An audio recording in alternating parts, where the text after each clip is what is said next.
If you drop your breath to 9, we say you will live up to 124 years of age. If you drop your breath to 6, we say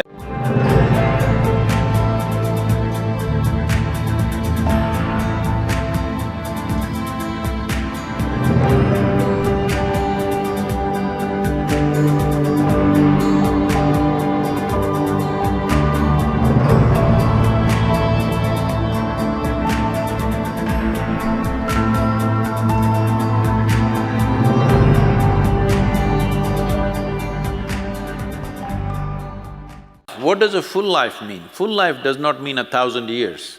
Full life means everything that is there for a human being to explore, know and experience must happen in this life. It's very important. A full-fledged life.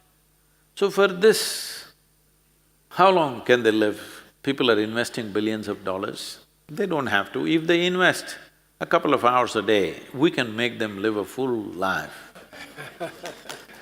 In the sense, both in terms of experience and time. In terms of time, because our birth has a relationship with the cycles of the sun and the cycles of the moon, I will not go into the detail of this will get too complex. But to put it very simply, only because our mothers' bodies were in sync with the cycles of the moon, we are sitting here today, yes or no? Huh? If our mothers' bodies were not in sync with the cycles of the moon, we wouldn't be born. So, there are 9 celestial objects which have significant impact on our body. Out of these, 3 of them are most important: the planet Earth, which provides material for our body; moon, which sets up certain basic cycles within our system; and sun. Everything here is solar-powered. If one moves within you, these cycles are happening. In a female body, it's very obviously happening. Even in a male body, it is happening, but not so visible because a man is supposed to fend for the humanity. A man is supposed to take care of the survival. Today, life has changed in the world simply because of technology, not because of liberalism, okay? World has changed because of technology, that our survival process is no more going and hunting in the forest. Our survival process is going to the office. Because of that, a woman also can go to the office as a man goes and probably do better because she doesn't have to smoke, she doesn't have to look at the other woman. So she is far more focused on her work. Maybe she's more productive in the workplace. But man was structured by the nature. If we lived in the jungle, then man would be very important for survival. She would be important for other things. So if you look at the cycles, the lunar cycle is the shortest cycle that we have. There are other kinds of cycles, I will not go into the mathematics of it, but the largest cycle we can go into the solar cycle, which is 12.25 years long. So, whole yogic process on one level is focused towards taking the body from a lunar cycle to a solar cycle. From a 28-day cycle, we want to slowly push this into a larger cycle where our cycles are 12.25 years. If that happens, the system becomes a total ease. Physiologically, psychologically, you come to such a state of balance. We have specific practices to move a person towards the solar cycles. These are called Surya Kriya. You start doing this so that gradually you imbibe a certain dimension. These dimensions are always on. The influence of the sun, the influence of the moon, the influence of the planet is continuously on us. Which will we allow to maximize within ourselves? A woman within the childbearing age, her influence, the influence of the moon is very heavy on her. That is a responsibility that she has, that's why we are alive, that's why we are born, that's why we are here, because a woman's body was made like that. But over that, her life cycle also changes and she can also move to others. Even during the childbearing age, she can leave the reproductive system in that cycle and move the rest of it away. It is very much possible for a human being to do that.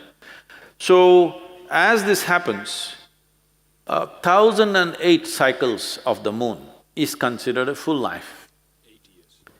This becomes 82 something, a little more than 82 years, gets us to that stage. So we say, for the sake of safety, because there are certain other aspects to it, we say if you cross 84 years, you have lived a full life. There are many changes which happen in the system once people cross that 1008. So what is the maximum life a human being can live? See, in normal human being, I don't know what the medical science says, please tell me, I'm not conscious about that.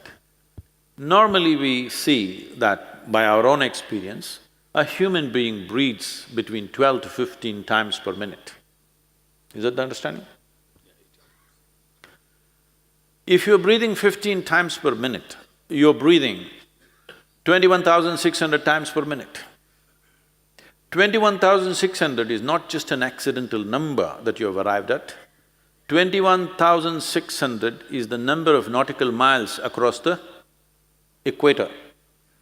And for every longitude that you have, between one longitude and the next longitude, the space is 60 nautical miles. This is considered as a minute. Anybody who's an aviator or a navigator knows this. We call the space as a minute, because that's 1 minute.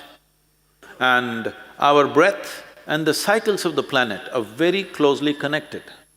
If we drop our breathing to 12 on an average, suppose by doing the right kind of practices, you bring your breath to 12, we say you will live up to 108 years of age.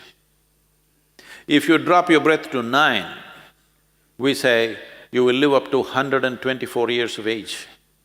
If you drop your breath to 6, we say you will live up to 164 years. If somebody comes to a state where they come to a static breath, no breath for long periods of time, that means it's almost like you're hibernating and being reborn. Such a person, we call him a nirmanakaya, that means he recreates his own body. He goes into hibernation states and recreates his body. For him, we don't fix a time span, it is his choice how long he lives. Till he has a certain purpose, he may live and he will die when he's well. He will not die because of ailments, he will not die because of something, he will die when he is well. So, this is not like an absolute thing, this is a general trajectory of life.